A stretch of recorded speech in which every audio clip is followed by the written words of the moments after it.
اللهم افتح حكمتك وانشر علينا من غداء رحمتك يا ارحم الراحمين. Rabbi yasir wa la tu'assir wa tamim bil khair. Insyaallah pada malam ini kita membukakan kitab baru ya. Kitab Panduan Amalan Harian. Susunan Al-Imam Hujjatul Islam Abu Hamid Muhammad Al-Ghazali. Susunan Al-Imam Ghazali. Nama kitab Bidayatul Hidayah. Ya, kalau dijual di kedai harganya sekarang RM12 senaskah. Ya, RM12. Siapa-siapa nak impakkan untuk jadi amalan silakan ya.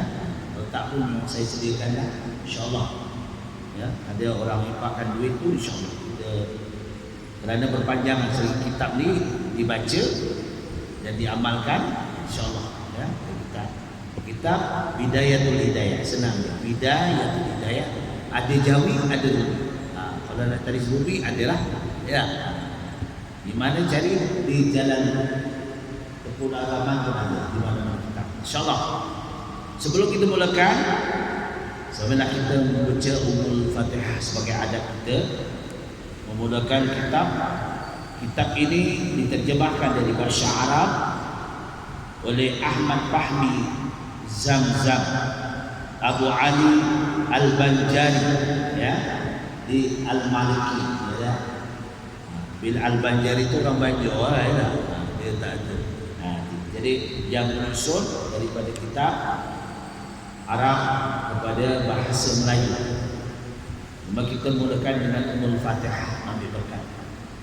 إلى حضرة النبي محمد المصطفى رسول الله صلى الله عليه وسلم ثم إلى أرواح أزواجه وذريته وأصحابه والتابعين تابعين لهم بإحسان إلى يوم الدين ثم إلى أرواح والدينا ولمعلمينا ولإخواننا ولجميع المؤمنين والمؤمنات والمسلمين والمسلمات كافة الشهد بالله له فاتح.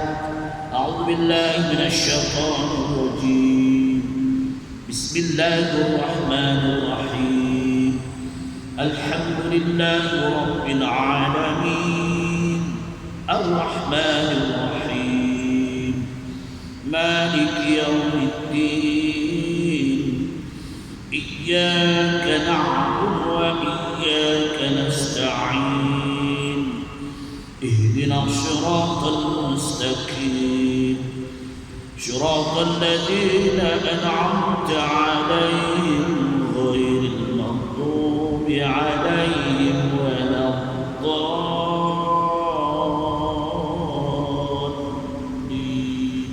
آمين. الحمد لله.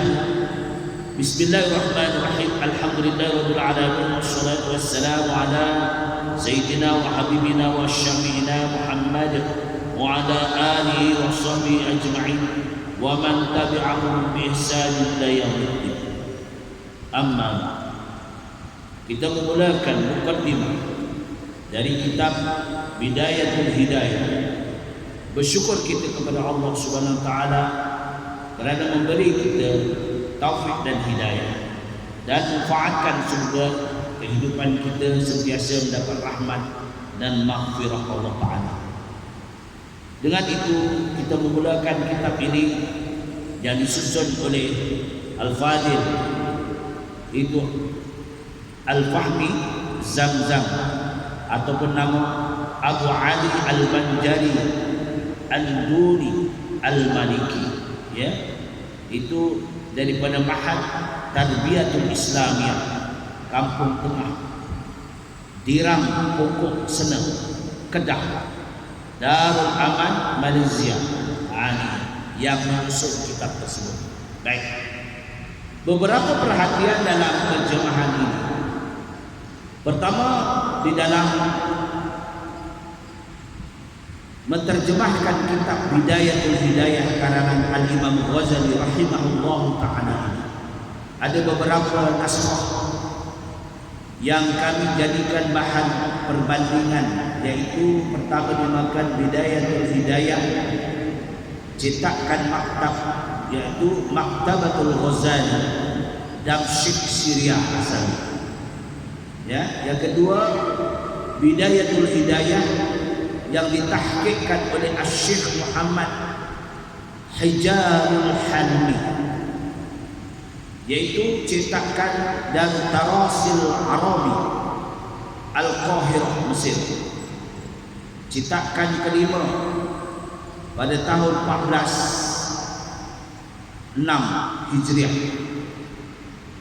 Yang ketiga Bidayatul Hidayah cetakan dari Dar Hafiz Jeddah Saudi Arabia, cetakan tahun 1412. Yang keempat Bidayatul Hidayah di tepi kitab Minhajul Abidin, cetakan Maktabah Ma'arif Pulau Pinang, Malaysia. Inilah ya daripada kitab Bidayatul Hidayah ini yang mencetak bukan asal pada satu tempat, banyak tempat. Ya, asalnya daripada kitab ambilan daripada Al-Imam Ghazali rahimahullah ta'ala. Yang keduanya kitab yang dijadikan rujukan dalam terjemahan. Pertama dinamakan Syarah Maraqi Al-Ubudiyah Ali Matan Bidayatul Hidayah, syarah kitab Bidayah Al-Hidayah karangan Al-Ulama Nawawi Al-Jawi Baini, cetakan di Maktabul Darussikah, yaitu di Surabaya, Indonesia. Banyak yang kedua. Yang pertama tadi di negara Arab saja. Ya, negara Arab. Yang terakhir sekali daripada Pulau Pinang, ya, Malaysia juga. Jadi yang kedua cetakan yang kedua, yaitu Hidayatul Salikin. Gitu ya, Hidayatul Salikin insya-Allah. Hidayatul Salikin di satu kitab yang saya telah banyak mengajar di surau-surau di daerah situ lah. Hidayatul Salikin.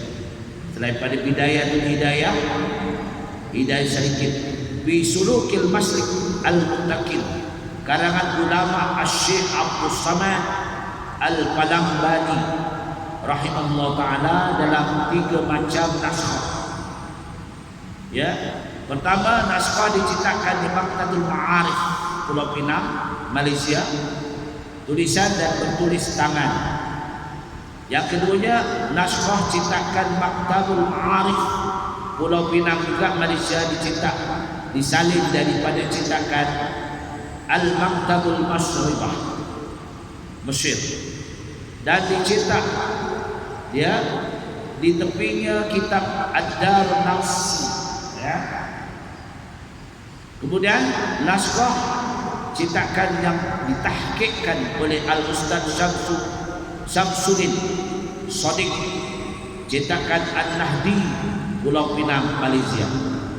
Ini cetakan yang kedua. Maknanya kitab Hidayah ini sentiasa dicetak.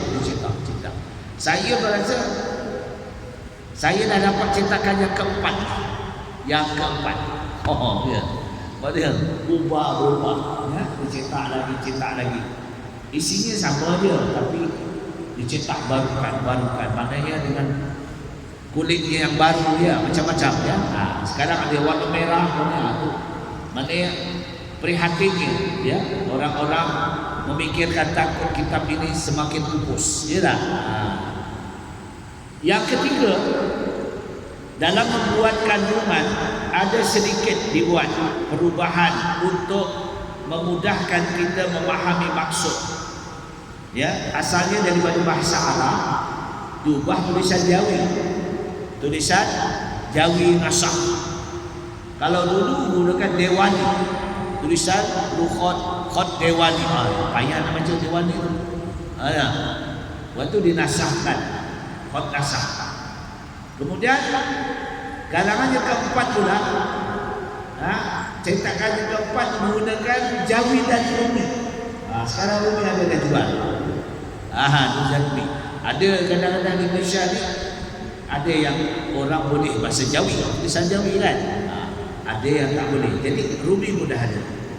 Simbol-simbol yang digunakan ialah menunjukkan huraian, yaitu perkataan yang menerangkan maksud. Muqallid.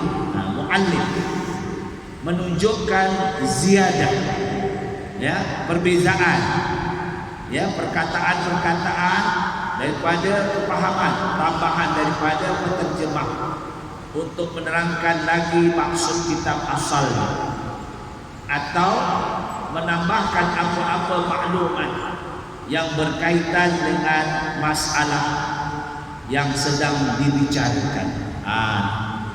Jadi muqaddimah. Kita baru masuk muqaddimah. Jadi tuan-tuan kalau ada prihatin, ya, kalau nak nimpakkan di masjid untuk belajar, ada yang boleh, ya. Kalau yang sedang tuan-tuan pergi ke Batu Cape, kat Batu Cape, apa nama?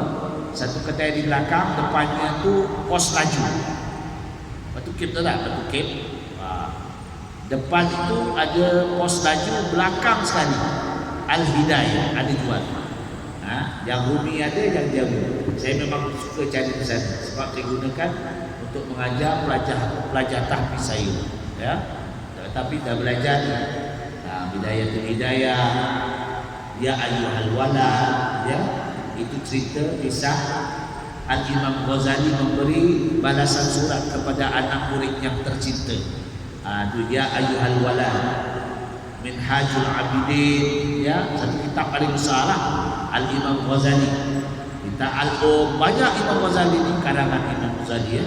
Ini salah satunya, yaitu muqaddimah. Berkata Al-Imam Al-Hujjatul Islam Abu Hamid Muhammad Ibni Muhammad Al-Ghazali At-Tusi rahimahullah ta'ala, dengan nama Allah subhanahu wa ta'ala yang sangat pemurah lagi sangat mengesahkan. Segala puji bagi Allah sebenar-benar pujiannya.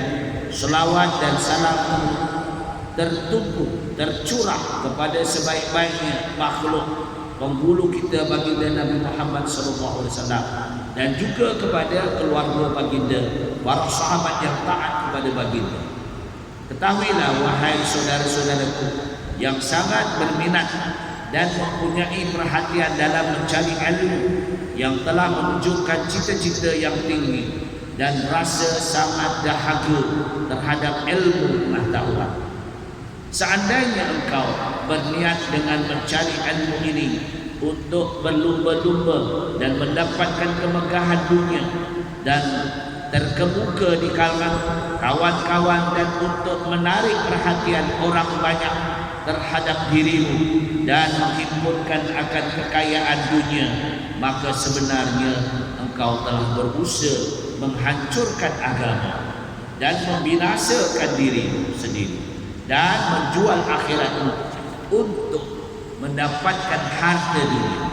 Maka berjualanmu adalah rugi dan perniagaanmu porak-poranda, dan guru yang mengajarmu itu laksana seorang yang menjual pedang kepada perompak, seperti sabda Rasulullah SAW, man a'ada ala maksiatin walau syaitan wala bisyarti kalimatin kana syarikan lahu biha. Apa dia?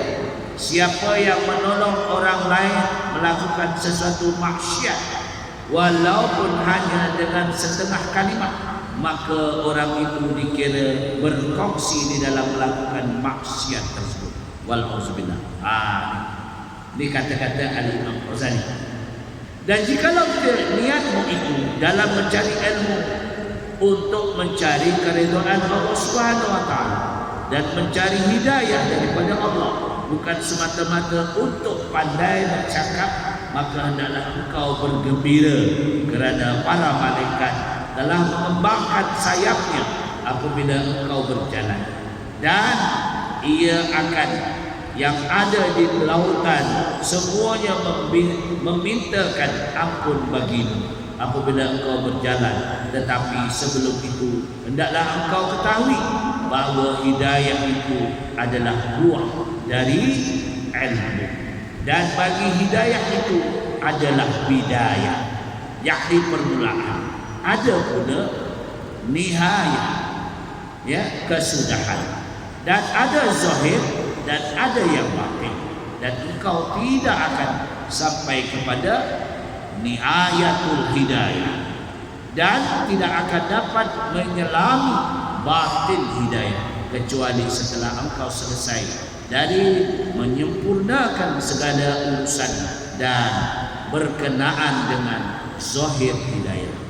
Jadi pesanan Al-Imam Ghazali dalam mencari ilmu ini, kalau kerana untuk mencari kemegahan, mencari keuntungan, maka akhirnya kamu akan seolah-olah menjual agama.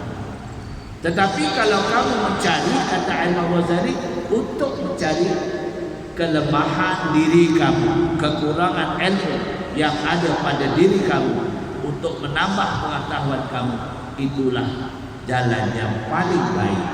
Ya, akan sentiasa apa saja perjalanan kita pergi untuk mencari ilmu itu akan didoakan. Sama ada di lautan, sama ada di daratan, sama ada tepi, semuanya akan mendoakan kita. Sebagaimana firman Allah, yaitu wa ma arsalnaka illa rahmatan lil alamin. Kami tidak utus Nabi Muhammad itu kerana Nabi Muhammad itu diutus pembawa rahmat sekalian alam. Maknanya apabila kita mempelajari ilmu-ilmu agama, semua yang ada di makhluk di ada dunia ini, sama ada pokok, tanaman, ada semua yang ada akan mendoakan.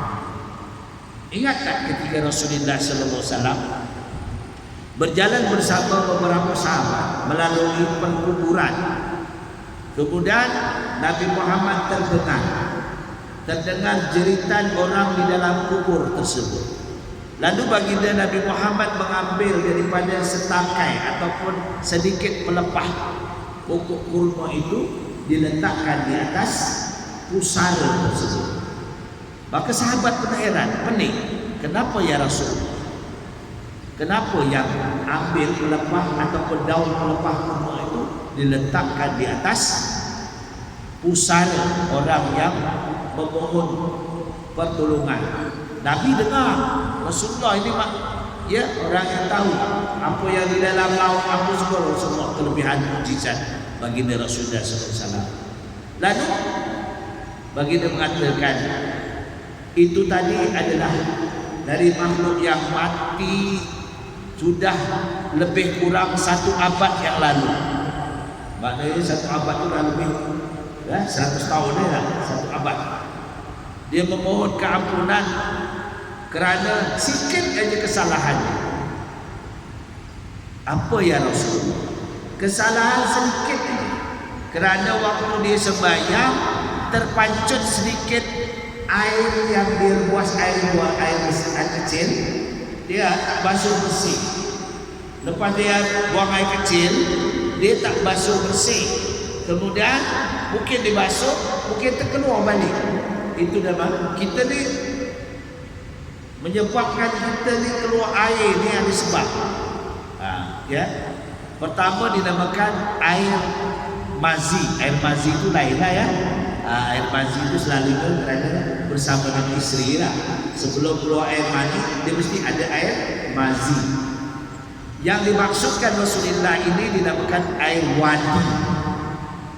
Air wadi ini air faktor orang yang usia, ataupun sebab orang itu kerja berat, kerja berat, ataupun sebab itu orang itu ada mempunyai kencing manis. Ni faktor dia, air wadi namanya. Dia buang air tak kuat. Itu sebabnya kita disuratkan berdahel. Ya, di bilik air kita berdahel. Juga merokok. Ini masuk bilik air merokok, itu tak sudah. Masuk bilik air, apa masalah itu masuk mau rokok. Itu salah tu. Ni masuk bilik air, kita buang bilik buang air kecil ke besar, kita disuratkan berdahel. Urut dia. Kalau kita lelaki kena urut dah. Di kepala kita kena urut. Bukan kepala atas. Urut tu supaya keluar habis. Supaya menyelesaikan dinamakan air wadi. Air wadi ya. Mazi lain. Air mazi iaitu air pelicin namanya. Air mani itu tahulah. Air wadi ini disebabkan kerja berat ataupun sebab faktor usia ataupun sebab kencing manis. Bukan tak manis, kencing dia manis. Hati boleh keluar air wadi. Jadi pertama lamanya 1 abad. Maksudnya lama lah dia diseksa kerana dia sembahyang dalam keadaan tidak suci. Sembahyang tidak suci. Sebab itulah kita takut. Saya sendiri pun takut ya. Tambah-tambah jadi imam lah. Kita kena dehab gitu. Kalau buang air betul-betul ya. Cara nak mengelakkan satu je. Kalau saya lah, kita buang air kecil, habis buang kita semua selesai, kita berdehab. Lepas tu kita sebelum wudu kita mandi dulu. Mandi betul-betul. Baru insya-Allah dia tak keluar. Yalah, sebab faktor usia. Bila faktor usia tu 60 tahun ke atas tu memanglah yalah. Ya, saya pun dah masuk 60 dah. Yalah. Tuan-tuan lagi muda dari saya. Insya-Allah lah ya. Itu dah faktor dia. Nak kata macam mana? Kena dihad. Sebab itulah Rasulullah menceritakan kepada sahabat kerana dia ketika sembahyang keluar air lebihan daripada dia buang air kecil, maka seksanya sampai hari ini. Maka Rasulullah meredakan daripada seksaan itu, mengambillah ya daun kurma ataupun sebelah daripada badan kurma dicampakkan ke atas pusara. Sebab itu kalau kita kebumikan jenazah ayah kita ke apa, kita tanam pokok buku, betul tak? Tanam pokok buku itu salah satu. Kerana pokok ini sentiasa bertasbih, bertahmid ini pokok. Sebab itu dalilnya wa ma arsalnaka illa rahmatan lil alamin. Rasulullah katakan siapa ya kami utuskan kamu Muhammad adalah pembawa rahmat kepada alam. Maknanya pokok-pokok dapat rahmat semua bertasbih. Baik. Dan jikalau niatmu di dalam mencari ilmu ini untuk mencari keridhaan Allah Ta'ala, mencari hidayah, bukan semata-mata untuk pandai bercakap, maka hendaklah engkau bergembira kerana para malaikat ya mengembangkan sayapnya apabila engkau berjalan. Setiap perjalanan kamu itu sentiasa ditulis oleh malaikat. Itu dinamakan malaikat rahmat. Ya. Ia akan ada di lautan semuanya meminta keampunan untukmu, bagimu apabila engkau berjalan di tepi jalan pokok-pokok di sekelilingmu. Tetapi sebelum itu hendaklah engkau mengetahui bahawa hidayah itu adalah buah dari ilmu, dan bagi hidayah itu ada bidayah, yakni permulaan, dan ada pun ni'ayah, kesudahan, dan ada yang zahir, ada yang batin. Ini jelas ya. Dan di dalam kitab ini ada, saya sebutkan, dinamakan kitab ini Bidayatul Hidayah, yakni permulaan jalan menuju hidayah. Bidayatul Hidayah maknanya jalan menuju hidayah, permulaan ya. Apa dia? Supaya engkau cuba mengamalkannya pada dirimu dan supaya engkau dapat menguji hatimu. Kita tak tahu kita ni kuat tak kuat iman kita, belum tahu lagi. Belum tahu lagi. Kita selagi belum diuji oleh Allah tak tahu. Nampak je, yes. Tapi bila kita dihulurkan satu-satu benda, ada niat semula tu kadang-kadang kita tak fikir, ambil je. Kita kena fikir. Ini sebab ni orang ada ilmu kena fikir. Seandainya engkau dapati hatimu cenderung kepadanya dan nafsumu mahu mengikuti arahannya, dan ia dapat memberikan perhatian yang sewajarnya, maka nanti engkau akan sampai kepada nihayatul hidayah, hingga engkau mampu mengarungi lautan ilmu yang luas. Tetapi jikalau engkau mendapati hatimu tidak memberi perhatian kepadanya dan nafsumu suka berlambat-lambat dalam melaksanakan perintahnya, maka ketahuilah bahawa kecenderunganmu dalam menuntut ilmu itu sebenarnya hanya tunduk kepada perintah syaitan yang terkutuk, yang mahu menipu engkau dengan bermacam-macam tipu helahnya, sehingga engkau akan terjerumus ke dalam jurang kecelakaan. Ya, kita takut. Sebab itulah kadang-kadang kita berfikir, mana lebih utama, mengikut nafsu atau mengikut haluan. Ambil contoh, kadang-kadang kita ni panggilan Allah kita kurang ambil peduli. Sebab itu dia ramai orang yang hampir dengan masjid, hampir dengan surau, tak mempedulikan lauman azan. Sebab apa? Sebab hatinya tertambat dengan nafsu dunia. Contoh, ambil contoh, ketika azan nak dilakukan, ketika itulah dia nak makan. Sedangkan waktu zuhur pukul berapa masuk? Sekarang zuhur pukul 1:05 atau 1:07. Waktu itulah dia nak makan.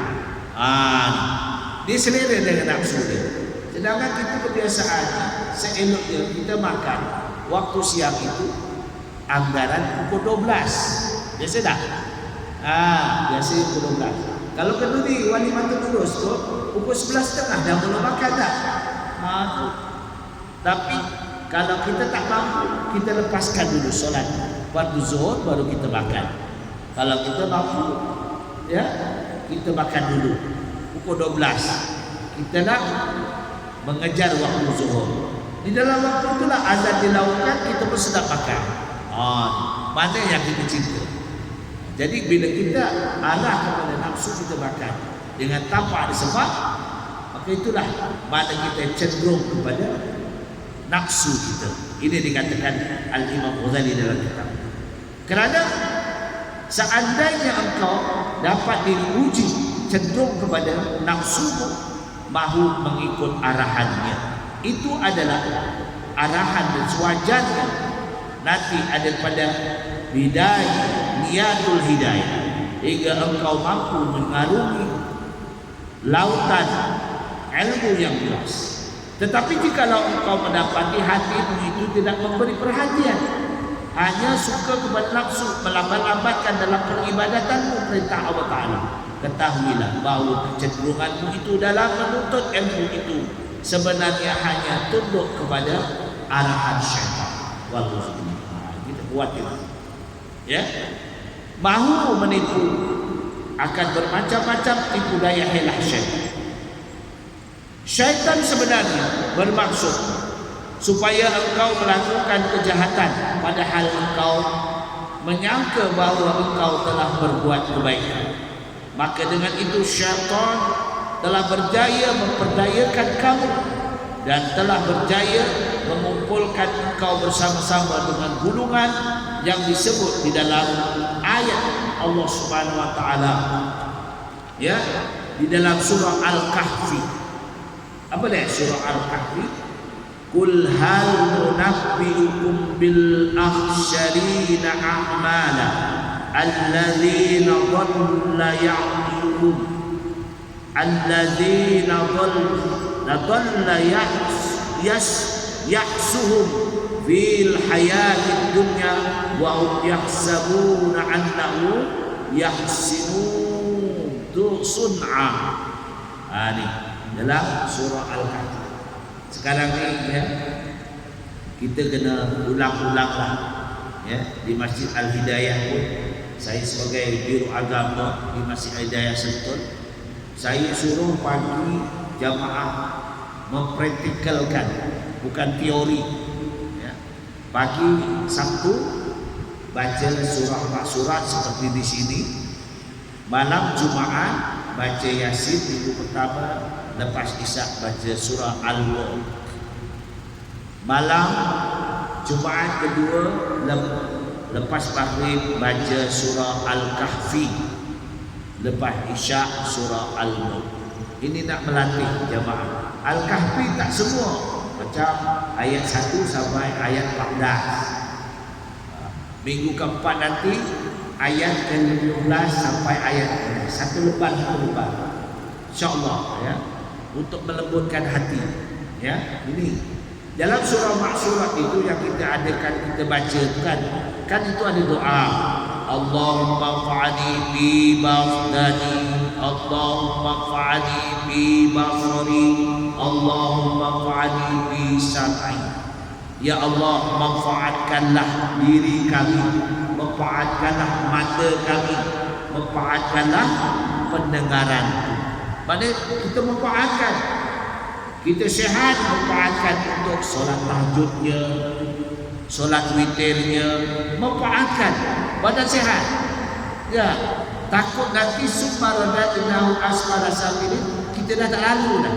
Sebab Allah katakan dalam surah Tin kan, laqad khalaqnal insana fi ahsani taqwim, kami telah jadikan manusia sebaik-baik kejadian.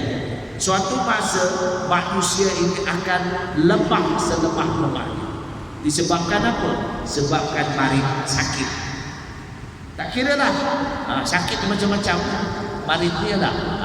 Sekarang ni kita sakit yang datang pada kita itu wabak, itu jangkitan. Kalau zaman Umar bin Khattab tu melarikan diri daripada wabak, iaitu pergi jauh daripada tempat yang ada wabak. Ni kita hari ini ada tempat tu wabak, pergi pula. Wallahu a'lam. Tu wallahu a'lam lah. Ni ternyata je lah ada wabak. Anak saya balik ke Sabah, pergi ke Sabah, dia tengok suaminya tugas di Sabah. Betulan 3 kali tunda. Kali pertama patutnya bulan 4 tunda, penerbangan ditunda sebab wabak. Kemudian reda dah, tunda lagi sebab tak ada penerbangan. Kali ketiga pergi ke sana politik pula, wabak politik di sana. Paksa pergi juga lah, kata penerbangan pergi. Balik saya kuarantin, duduk di rumah, masuk dalam bilik terpaksa sebab pakai gelang. Pakai gelang. Keluar daripada airport, dicek semua, polis hantar terus sampai ke taksi. Kita tak boleh ambil, tidak dibenarkan mengambil daripada airport KLIA. Sampai rumah, masuk dalam bilik, makan pakai kolesterol tu lah. Terpaksa lah. Macam terseksa, kesian. Anak kita duduk, kita kuarantin lah, terpaksa lah. Itulah salah satu ujian. Jadi insyaAllah kita ini katakan tiap-tiap hari Rabu minggu pertama kita akan baca kitab ini. Kalau tuan-tuan ada nak infakkan, harganya RM12 dibaca insyaAllah ya, Bidayatul Hidayah yang kita akan kongsi bersama. Aku li qouli hadza, assalamualaikum warahmatullahi wabarakatuh.